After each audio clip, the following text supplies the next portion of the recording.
Hello everyone, welcome back to my channel vibe with Arshi. And কালকে ছিল হচ্ছে আমার দিদির মেয়ে মানে আমার বোনজি তোরার বার্থডে। সো আমি ওখানে চলে গেছিলাম। এই দেখো এখানে বার্থডে গার্ল বসে আছে। অ্যান্ড ওকে সেদিন খুব মিষ্টি লাগছিল, তোমরা এখানে দেখলেই ওকে বুঝতে পারবে। ও সুন্দর, খুব ন্যাচারাল একটা মেকআপ করেছিল অ্যান্ড খুব সুন্দর লাগছে। এবার আসি ও কত গিফটস পেয়েছে। ওর যেহেতু ছিল 25th বার্থডে, তো এই ট্রেটার মধ্যে 25টা গিফট আছে। তাছাড়া ও কিছু টপ জারা থেকে এবং অন্যান্য কোম্পানিজ থেকেও পেয়েছে, যেগুলো ওকে গিফট করা হয়েছে। অ্যান্ড প্রত্যেক কটা এখানেও তোমাদের ওপেন করে দেখাবে। এই কালারটা কি দারুণ বলো।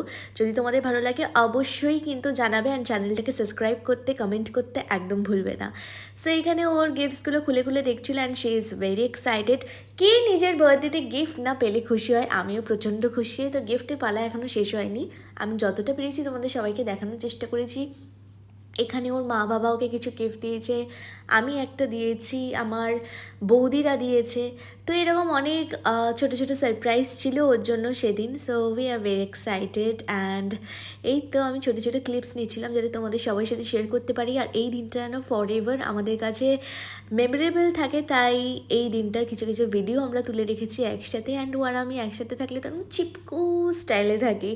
সো এইখানে আমরা সবাই আমাদের নিজেদের হট টপিক কিছু কিছু থাকে, যেগুলো ফ্যামিলি মেম্বাররা সবাই কাজিনরা একসাথে থাকলে যেরকম হয় না, দিদি বৌদিরা সবাই মিলে আমরা খুব ইয়ার্কি মারছিলাম। অ্যান্ড ফাইনালি ও এখানে ওর নিজের কেকটা কাট করলো এবং এরপর কেক কাটার পর তো বার্থডে গার্লকে একটু কেক খাইয়ে দিতেই হবে। সো একটু বার্থডে গার্লকে আমি কেক খাইয়ে দিলাম। অ্যান্ড প্লিজ কমেন্টে ওকে উইশ করো। অ্যান্ড মেনুতে ছিল হচ্ছে সুন্দর চিকেন কারি বা কষা অ্যান্ড বিরিয়ানি, যেটা বাইরে থেকে কিনে আনা হয়েছিল, বাট চিকেনটা বাড়িতেই রান্না করা হয়েছিল।